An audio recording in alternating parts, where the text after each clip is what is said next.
Assalamualaikum warahmatullahi wabarakatuh. Anak-anak Umi, bagaimana kabarnya hari ini? Alhamdulillah, semoga kita semua selalu dalam lindungan Allah dimanapun kita berada. Dan semoga anak-anak Umi hari ini ibadah puasanya lancar sampai beduk maghrib.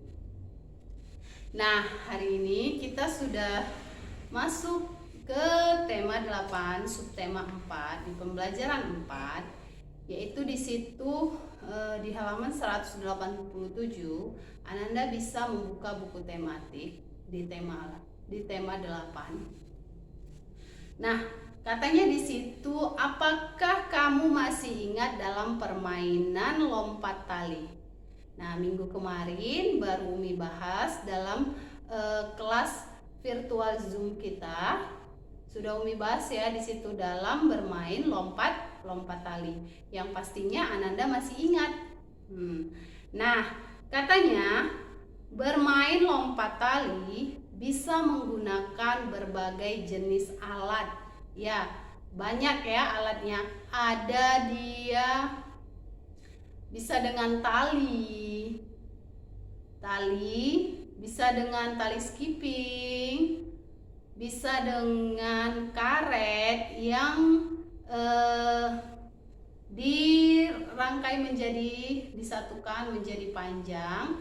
Nah, bisa juga digunakan dengan karet. Nah, salah satu bermain lompat tali adalah alatnya, yaitu tadi seperti yang Umi bilang, salah satu alatnya dalam bermain lompat tali adalah karet. Nah, kumpulan karet dijalin menjadi satu sampai membentuk tali panjang. Nah, seperti yang udah Umi buat ya, ini contohnya. Nah, Anda bisa melihat ya, karet-karet ini Umi rangkai menjadi panjang seperti ini. Nah, ketika sudah panjang, sampai panjang bisa melewati tinggi badan ketika melakukan bermain lompat tali. Jadi memang benar-benar harus panjang. Nah, menjalin karet termaksud membuat karya menjalin karet.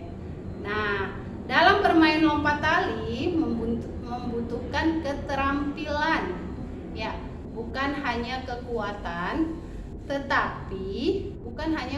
otot kaki ataupun daya tahan, tetapi membutuhkan keterampilan. Jadi, bagaimana caranya agar anak Umi bisa melakukan gerakan lompat tali yang dipegang oleh kedua temannya, ujung ke ujung, ya kan? Mungkin kalau kita sendiri melakukan lompat kita bisa mengendalikannya, tapi ketika teman yang memegang kedua ujung tali melakukan putaran, kita berada di dalam atau di tengah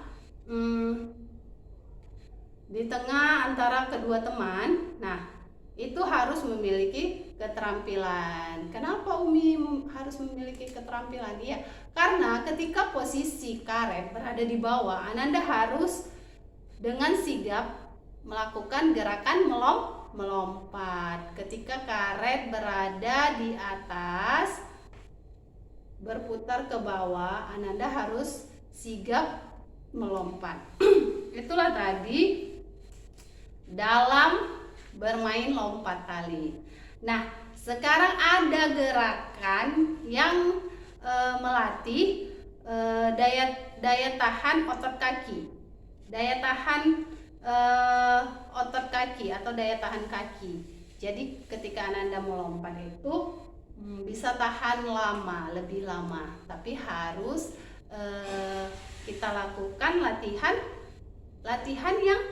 yang terus menerus, yang sering, ya kan? Jangan hanya sekali dilakukan latihannya, harus terus menerus dan sering. Nah, sekarang ada di halaman 188, Anda bisa lihat gerakan tersebut, gambar tersebut. Melatih daya tahan kaki, katanya kan? Posisi berdiri tegak dan buka kedua kaki selebar bahu. Nah, posisinya berdiri tegak. Buka kaki selebar bahu. Ya kan? Buka kakinya selebar bahu. Lalu letakkan kedua tangan di belakang kepala. Letakkan kedua tangan di belakang kepala. Nah, letakkan kedua tangan di belakang kepala. Lakukan gerakan jongkok katanya. Lakukan gerakan jongkok. Gerakan jongkok kayak mana tuh Umi? Ya, tengok Umi ya. Tadi sudah buka kaki selebar bahu. Lalu lakukan kedua tangan letak di belakang kepala. Lakukan jongkok. Jongkok, ya kan? Angkat kedua kaki bersamaan. Meloncatlah setinggi yang kamu mampu. Angkat kedua kaki bersamaan, meloncatlah tinggi yang sekamu mampu. Yang kamu mampu ya. Seperti ini. Loncat, turun lagi ya. Jadi itulah gerakan melatih daya tahan kaki. Nah, ketika meloncat itu harus mengangkat kedua kaki bersamaan. Saat posisi badan mendarat, lakukan secara perlahan. Jangan buru-buru ya, Nak. Lakukan secara perlahan. Nah, setelah itu posisi kembali jongkok. Posisi kembali jongkok. Jongkok kembali. Nah, angkat kayak squat jump. Tapi dia ini lompat. Umi tidak bisa lompat ya. Nanti kalau Umi lompat, baju Umi naik-naik. Nah, jadi Ananda bisa melakukan gerakan sendiri di rumah. Nah, ulangi beberapa kali gerakan. Tetap semangat Ananda. Jika Ananda ingin melihat contohnya, Ananda bisa membuka buku tema di tema 8 halaman 188. Nah, wassalamualaikum warahmatullahi wabarakatuh. Tetap semangat anak-anak Umi semua dalam menjalankan aktivitas ibadah puasanya.